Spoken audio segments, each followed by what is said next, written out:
ಸಿಬ್ಬಂದಿಯಂತೂ ಕಾರ್ಯಾಚರಣೆಯನ್ನು ಮಾಡ್ತಾ ಇದ್ದಾರೆ. ದೃಶ್ಯಾವಳಿಯಲ್ಲಿ ಗಮನಿಸ್ತಾ ಇದ್ದೀರಾ. ಮೆಡಿಕಲ್ ಕಿಟ್ಟನ್ನು ಕೂಡ ಅಲ್ಲಿ ರಂಧ್ರ ಕೊರೆದಿರುವಂತಹ ಸ್ಥಳಕ್ಕೆ ತೆಗೆದುಕೊಂಡು ಹೋಗಿದ್ದಾರೆ. ಇನ್ನೇನು ಮಗುವನ್ನು ಕೆಲವೇ ಕ್ಷಣಗಳಲ್ಲಿ ಹೊರಗೆ ತೆಗೆದುಕೊಂಡು ಬರೋದಷ್ಟೇ ಈಗ ಬಾಕಿ ಇರುವಂಥದ್ದು. ರಂಧ್ರವನ್ನು ಕೊರೆಯುವ ಮೂಲಕ ಮಗು ಇರುವಂತಹ ಜಾಗವನ್ನು ಅಲ್ಲಿ ತಲುಪಲಾಗಿದೆ. ಆಟವಾಡುವಾಗ ಆಯತಪ್ಪಿ ಕೊಳವೆ ಬಾವಿಗೆ ಬಿದ್ದಂತಹ ಸಾತ್ವಿಕ್ನನ್ನು ಕಳೆದ 19 ಗಂಟೆಗಳಿಂದ ಕಾರ್ಯಾಚರಣೆಯನ್ನು ಮಾಡ್ತಾನೇ ಇದ್ದಾರೆ ಸಿಬ್ಬಂದಿಗಳು. ಡ್ರಿಲ್ ಮಾಡುವ ಮೂಲಕ ಆಪೋಸಿಟ್ ವರ್ಷನ್ನಲ್ಲಿ ರಂಧ್ರವನ್ನು ಕೊರೆಯುತ್ತಾ ಮಗು ಇರುವಂತಹ ಪಾಯಿಂಟ್ಗೆ ಕೂಡ ಸಿಬ್ಬಂದಿಗಳು ಬಂದಿದ್ದಾರೆ. ಈಗ ಮಗು ಅಳ್ತಾ ಇರುವಂತಹ ಧ್ವನಿ ಕೂಡ ಕೇಳಿಸ್ತಾ ಇದೆ. ಇನ್ನೇನು ಕೆಲವೇ ಕ್ಷಣಗಳಲ್ಲಿ ಮಗುವನ್ನು ಹೊರಗೆ ತೆಗೆಯೋದು ಮಾತ್ರ ಈಗ ಬಾಕಿ ಇರುವಂಥದ್ದು. ಪ್ರಥಮ ಚಿಕಿತ್ಸೆಯನ್ನು ನೀಡುವಂಥ ನಿಟ್ಟಿನಲ್ಲಿ ಆ ಮಗುವಿಗೆ ಅಲ್ಲಿ ಏನೆಲ್ಲ ಪ್ರಥಮ ಚಿಕಿತ್ಸೆಗೆ ಬೇಕಾಗಿರುವಂತಹ ಉಪಕರಣಗಳೇನಿದೆ ಅದೆಲ್ಲವನ್ನು ಕೂಡ ಅಲ್ಲೇ ಸಿದ್ಧಪಡಿಸಲಾಗಿದೆ. ಆಂಬ್ಯುಲೆನ್ಸ್ ಕೂಡ ರೆಡಿ ಇದೆ. ವೈದ್ಯರು ಕೂಡ ಸ್ಥಳದಲ್ಲೇ ಬೀಡು ಬಿಟ್ಟಿದ್ದಾರೆ. ಇನ್ನು ಈ ರಕ್ಷಣಾ ಕಾರ್ಯಾಚರಣೆಯನ್ನು ನೋಡೋದಕ್ಕೆ ಗ್ರಾಮಸ್ಥರು ಕೂಡ ಸಾಕಷ್ಟು ಸಂಖ್ಯೆಯಲ್ಲಿ ಅಲ್ಲಿ ನೆರೆದಿರುವುದನ್ನು ಗಮನಿಸಬಹುದು. ಅವರನ್ನು ಕೂಡ ನಿಯಂತ್ರಣ ಮಾಡೋದಕ್ಕೆ ಪೊಲೀಸರು ಒಂದು ಕಡೆ ಕಷ್ಟಪಡ್ತಾ ಇದ್ದಾರೆ. ಇನ್ನು ಈಗಾಗಲೇ ರಂಧ್ರವನ್ನು ಕೊರೆಯುವ ಮೂಲಕ ಮಗು ಇರುವಂತಹ ಜಾಗವನ್ನು ತಲುಪಿದ್ದಾರೆ ಸಿಬ್ಬಂದಿಗಳು. ಯಾಕೋ ತಡವಾಗ್ತಾ ಇರೋದನ್ನು ಗಮನಿಸ್ಬೋದು. ಏನಾದರೂ ಆ ರಂಧ್ರ ಕೊರೆದಿರೋದು ಮತ್ತಷ್ಟು ಏನಾದರೂ ಸಣ್ಣದಾಗಿದೆಯಾ, ಮತ್ತಷ್ಟು ರಂಧ್ರವನ್ನು ಕೊರೆಯುವಂತಹ ಚಾನ್ಸಸ್ ಅಲ್ಲಿ ಇದೆಯಾ, ಅದರ ಬಗ್ಗೆ ಕೂಡ ಕೂಲಂಕುಷವಾಗಿ ಅಲ್ಲಿರುವಂಥ ಸಿಬ್ಬಂದಿಗಳು ಪರಿಶೀಲನೆಯನ್ನು ಮಾಡ್ತಾ ಇದ್ದಾರೆ. ಮಗು ಅಳ್ತಾ ಇರುವ ಶಬ್ದ ಕೇಳ್ತಾ ಇರೋದ್ರಿಂದ ಮಗು ಬಿದ್ದಿರುವಂಥ ಪಾಯಿಂಟ್ ತನಕಂತೂ ಸಿಬ್ಬಂದಿಗಳು ಹೋಗಿದ್ದಾರೆ. ಸಕ್ಸಸ್ಫುಲ್ ಆಗಿ ಅಲ್ಲಿ ತನಕ ರೀಚ್ ಆಗಿದ್ದಾರೆ. ಇನ್ನು ಕಲ್ಲು ಬಂಡಿಯನ್ನು ಕೊರೆಯುವ ಮೂಲಕ ರಕ್ಷಣಾ ಕಾರ್ಯಾಚರಣೆಯನ್ನು ಮಾಡಲಾಗಿದೆ. ಸುಮಾರು 18 ಗಂಟೆಗಳ ನಿರಂತರ ರೆಸ್ಕ್ಯೂ ಕಾರ್ಯಾಚರಣೆಯಲ್ಲಿ ಸಿಬ್ಬಂದಿಗಳು ಕೆಲಸವನ್ನು ಮಾಡ್ತಾ ಇರುವುದನ್ನು ಗಮನಿಸಬಹುದು. ರಂಧ್ರವನ್ನು ಕೊರೆಯುವ ಮೂಲಕ ಮಗು ಇರುವಂತಹ ಸ್ಥಳಕ್ಕೆ ಸಿಬ್ಬಂದಿಗಳು ತಲುಪ್ತಾ ಇದ್ದಾರೆ. ಮಗು ಅಳ್ತಾ ಇರುವಂತಹ ಧ್ವನಿ ಒಂದು ಕಡೆ ಕೇಳಿಸ್ತಾ ಇದೆ. ಇನ್ನೇನು ಕೆಲವೇ ಕ್ಷಣಗಳಲ್ಲಿ ಮಗುವನ್ನು ಹೊರಗೆ ತೆಗೆಯೋದು ಮಾತ್ರ ಬಾಕಿ ಇದೆ. ಆ ಮಗು ಜೀವಂತವಾಗಿ ಹೊರಗೆ ಬರಲಿ ಅಂತ ಇಡೀ ಕರುನಾಡೆ ಪ್ರಾರ್ಥನೆಯನ್ನು ಮಾಡ್ತಾ ಇದೆ. ನೀವು ಡ್ರಿಲ್ ಮಾಡ್ತಾ ಇರುವಂಥ ಶಬ್ದವನ್ನು ಕೂಡ ಕೇಳಿಸ್ತಾ ಇದೆ ನಿಮಗೆ. ರಕ್ಷಣಾ ಸಿಬ್ಬಂದಿಗಳು ಮತ್ತಷ್ಟು ಅಲ್ಲಿನ ಮಣ್ಣನ್ನು ತೆಗೆಯುವಂಥ ಕೆಲಸವನ್ನು ಮಾಡ್ತಾ ಇದ್ದಾರೆ. ಅಲ್ಲಿ ಕೆಳಕ್ಕೆ ಮೆಡಿಕಲ್ ಕಿಟ್ಟನ್ನು ಕೂಡ ತೆಗೆದುಕೊಂಡು ಹೋಗಲಾಗಿದೆ. ಅಲ್ಲಿರುವಂಥ ವೈದ್ಯರು ಕೂಡ ಸ್ಥಳದಲ್ಲೇ ಇದ್ದಾರೆ. ಆ್ಯಂಬುಲೆನ್ಸನ್ನು ಕೂಡ ಸ್ಥಳದಲ್ಲೇ ನಿಲ್ಲಿಸಲಾಗಿದೆ. ಮಗು ಹೊರಗೆ ಬಂದ ತಕ್ಷಣ ಮಗುವನ್ನು ಆಸ್ಪತ್ರೆಗೆ ದಾಖಲು ಮಾಡಲಾಗುತ್ತೆ. ಮಗುವಿಗೆ ಉಸಿರಾಟದ ಸಮಸ್ಯೆ ಆಗಬಾರ್ದು ಅನ್ನುವಂಥ ನಿಟ್ಟಿನಲ್ಲಿ ಆಕ್ಸಿಜನನ್ನು ಕೂಡ ನಿರಂತರವಾಗಿ ಸಪ್ಲೈ ಮಾಡಲಾಗ್ತಾ ಇದೆ. NDRF ತಂಡ, ಅಗ್ನಿಶಾಮಕ ದಳದ ಸಿಬ್ಬಂದಿ ಮಗುವನ್ನು ರಕ್ಷಣೆ ಮಾಡುವಂಥ ನಿಟ್ಟಿನಲ್ಲಿ ನಿರಂತರವಾಗಿ ಕಾರ್ಯಾಚರಣೆಯನ್ನು ಮಾಡ್ತಾ ಇದ್ದಾರೆ. ಕೊಳವೆ ಬಾವಿಯಲ್ಲಿ ಮಗು ಅಳ್ತಾ ಇದೆ. ಆ ಡ್ರಿಲ್ಲಿಂಗ್ ಮಾಡ್ತಾ ಇರುವಂಥ ಶಬ್ದಕ್ಕೆ ಮತ್ತಷ್ಟು ಜೋರಾಗಿ ಮಗು ಅಳ್ತಾ ಇರುವಂಥ ಶಬ್ದ ಕೂಡ ಕೇಳಿಸ್ತಾ ಇದೆ. ಮಗು ಯಾವುದೇ ಕ್ಷಣದಲ್ಲಾದರೂ ಹೊರಗೆ ತೆಗೆಯುವಂತಹ ಸಾಧ್ಯತೆ ಇರೋದ್ರಿಂದ ಎಲ್ಲ ರೀತಿಯ ಒಂದು ಮೆಡಿಕಲ್ ವ್ಯವಸ್ಥೆಯನ್ನು, ಎಮರ್ಜೆನ್ಸಿಯನ್ನು ಅಲ್ಲಿ ಸಿದ್ಧಪಡಿಸಿಕೊಳ್ಳಲಾಗಿದೆ. ಒಂದು ಕಡೆ ಪೋಷಕರು ಕೂಡ ಕಾಯ್ತಾ ಇದ್ದಾರೆ ತಮ್ಮ ಪುಟ್ಟ ಕಂದ ಜೀವಂತವಾಗಿ ಬರಲಿ ಅಂತ. ಒಂದು ಕಡೆ ಮಗು ಅಳ್ತಾ ಇರುವಂಥ ಧ್ವನಿ ಕೇಳಿರೋದ್ರಿಂದ ಅಲ್ಲಿರುವಂತಹ ಗ್ರಾಮಸ್ಥರು ಜೊತೆಗೆ ಕುಟುಂಬಸ್ಥರು ಕೂಡ ನಿರಾಳರಾಗಿದ್ದಾರೆ.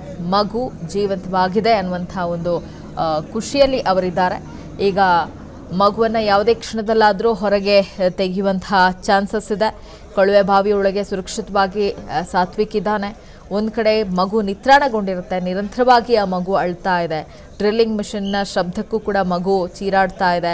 ರಕ್ಷಣಾ ಸಿಬ್ಬಂದಿ ಪೈಪ್ನಿಂದ ಮಗುವನ್ನು ಹೊರಗೆ ತೆಗೆಯುವಂಥ ಕಾರ್ಯವನ್ನು ಮಾಡ್ತಾ ಇದ್ದಾರೆ. ಬದುಕಿ ಬಾ ಸಾತ್ವಿಕ್ ಅನ್ನೋದೇ ಪ್ರತಿಯೊಬ್ಬರ ಒಂದು ಪ್ರಾರ್ಥನೆ. ಮಗು ರಕ್ಷಣೆಯಾದ ಕೂಡಲೇ ತಕ್ಷಣ ಆಸ್ಪತ್ರೆಗೆ ದಾಖಲು ಮಾಡಲಾಗುತ್ತೆ. ಸ್ಥಳದಲ್ಲಿ ಸನ್ನದ್ಧವಾಗಿ ನಿಂತಿದ್ದಾರೆ ವೈದ್ಯರು. ಹಾಗೆ ಆಂಬ್ಯುಲೆನ್ಸ್ ಸಾತ್ವಿಕ್ನ ಕಾಲನ್ನು ಅಲುಗಾಡಿಸ್ತಾ ಇರುವಂಥ ದೃಶ್ಯ ಕೂಡ ಕ್ಯಾಮ್ರಾದಲ್ಲಿ ಸೆರೆಯಾಗಿದೆ. ಬದುಕಿ ಬಾ ಸಾತ್ವಿಕ್ ಅನ್ನೋದೇ ಪ್ರತಿಯೊಬ್ಬರ ಪ್ರಾರ್ಥನೆ. ಸುಮಾರು ಅದು 500 ಅಡಿ ಆಳದ ತೆರೆದ ಕೊಳವೆ ಬಾವಿ ಅಂತ ಕೂಡ ಮಾಹಿತಿ ಇರುವಂಥದ್ದು. ಈಗಾಗಲೇ ಸುಮಾರು 19 ಅಡಿ ಆಳದಲ್ಲಿ ಆ ಮಗು ಸಿಕ್ಕಾಕೊಂಡಿದೆ. ಮಗು ನಿರಂತರವಾಗಿ ಅಳ್ತಾ ಇದೆ. ಆ ಮಗುವನ್ನು ಹೊರಗೆ ತೆಗೆಯುವಂತಹ ಕೆಲಸದಲ್ಲಿ ಅಲ್ಲಿರುವಂಥ ಸಿಬ್ಬಂದಿಗಳು ಕೂಡ ನಿರತರಾಗಿದ್ದಾರೆ. 20 ಅಡಿ ಆಳ ಅಥವಾ 19ರಿಂದ 20 ಅಡಿ ಆಳದಲ್ಲಿ ಮಗು ಸಿಕ್ಕಾಕೊಂಡಿದೆ. ಆ ಮಗುವಿನ ಚಲನವಲನವನ್ನು ಕ್ಯಾಮ್ರಾಗಳ ಮೂಲಕ ನಿಗಾವನ್ನು ಇಡಲಾಗ್ತಾ ಇದೆ. ಮಗು ಅಳ್ತಾ ಇದೆ, ಮಗುವಿನ ಕಾಲು ಅಲುಗಾಡ್ತಾ ಇರುವಂಥ ದೃಶ್ಯ ಕೂಡ ಮೊಬೈಲ್ನಲ್ಲಿ ಸೆರೆಯಾಗಿರುವಂಥದ್ದು. ರಂಧ್ರವನ್ನು ಕೊರೀತಾ ಮಗು ಬಿದ್ದಿರುವಂಥ ಪಾಯಿಂಟ್ ತನಕ ಸಿಬ್ಬಂದಿಗಳು ಈಗಾಗಲೇ ತಲುಪಿದ್ದಾರೆ. ನಿರಂತರವಾಗಿ ಕಾರ್ಯಾಚರಣೆಯಂತೂ ಮುಂದುವರೆದಿದೆ. ರೆಸ್ಕ್ಯೂ ಕಾರ್ಯಾಚರಣೆಯನ್ನು ನೋಡೋದಕ್ಕೂ ಕೂಡ ಅಲ್ಲಿರುವಂತಹ ಗ್ರಾಮಸ್ಥರು ಎಲ್ಲರೂ ಕೂಡ ಅಲ್ಲೇ ಬೀಡು ಬಿಟ್ಟಿರೋದನ್ನ ಗಮನಿಸಬಹುದು. ಮಗುವಿನ ಅಳುವಿನ ಶಬ್ದವನ್ನ ಕೇಳಿ ತಾಯಿ ನಿಟ್ಟುಸಿರನ್ನ ಬಿಟ್ಟಿದ್ದಾರೆ. ಸಾತ್ವಿಕಿಗಾಗಿ ಪ್ರಾರ್ಥಿಸಿದವರಿಗೆ ತಾಯಿ ಧನ್ಯವಾದವನ್ನು ತಿಳಿಸಿದ್ದಾರೆ. ಕೆಲವೇ ಕ್ಷಣಗಳಲ್ಲಿ ಬೋರ್ವೆಲ್ನಿಂದ ಆ ಪುಟ್ಟ ಕಂದಮ್ಮನನ್ನ ಹೊರಗೆ ತೆಗೆದುಕೊಂಡು ಬರಲಾಗುತ್ತೆ. ಸಾತ್ವಿಕನನ್ನ ಹೊರಗೆ ಕರೆ ತರಲಿದ್ದಾರೆ ರಕ್ಷಣಾ ಸಿಬ್ಬಂದಿ. ರಕ್ಷಣಾ ಆಸ್ಪತ್ರೆಗೆ ಕೂಡ ದಾಖಲು ಮಾಡಲಾಗುತ್ತೆ. ಒಂದ್ ಕಡೆ ಮಗು ಬದುಕಿರೋದೇ ತಾಯಿಗೆ ಸಿಕ್ಕಿರುವಂತಹ ಮತ್ತೊಂದು ಮರುಜನ್ಮ.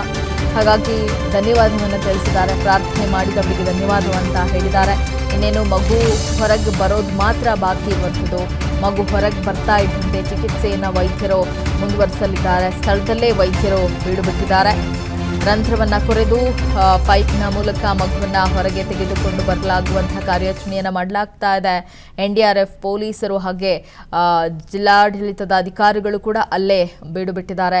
ಅಧಿಕಾರಿಗಳು ಮಗುವಿಗೆ ನಿರಂತರವಾಗಿ ಆಕ್ಸಿಜನ್ ಅನ್ನು ಕೂಡ ಪೂರೈಕೆಯನ್ನು ಮಾಡ್ತಾ ಇದ್ದಾರೆ. ಸತತ 18 ಗಂಟೆಗಳ ಕಾರ್ಯಾಚರಣೆ ಮುಂದುವರೆದಿದೆ.